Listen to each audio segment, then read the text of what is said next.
Mi nombre es Alina Y mi nombre es Alena. y tenemos una compañía. Mi nombre es Teatro Movimiento Instituante.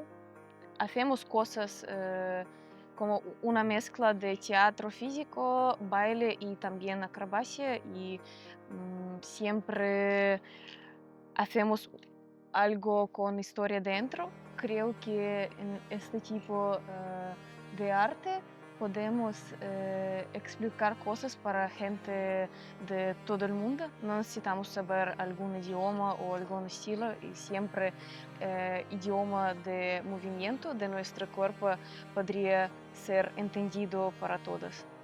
Pienso que me gusta más que podemos jugar siempre y cuando estamos en escenario, este es siempre interesante no solo para público, pero para nosotros también. Y cada vez buscamos algo nuevo dentro de nuestras performances. Empezamos en Rusia, en Moscú. Empezamos con algo más clásico, después contemporáneo.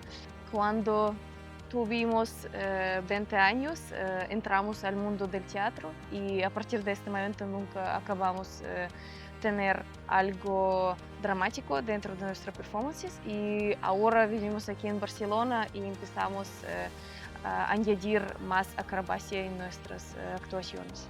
El creador habla sobre relaciones de naturaleza y humanidad.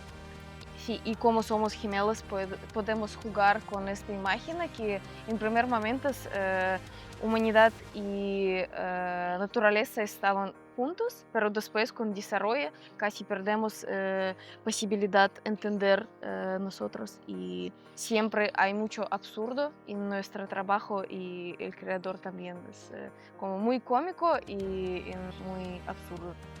Pensamos que nuestra performance es para todos tipos de públicos Y para niños, para adultos y creo que cada quien puede buscar algo interesante y no importa si tú estás muy profesional de teatro, de baile o este es tus primera vez, tú vas a encontrar algo.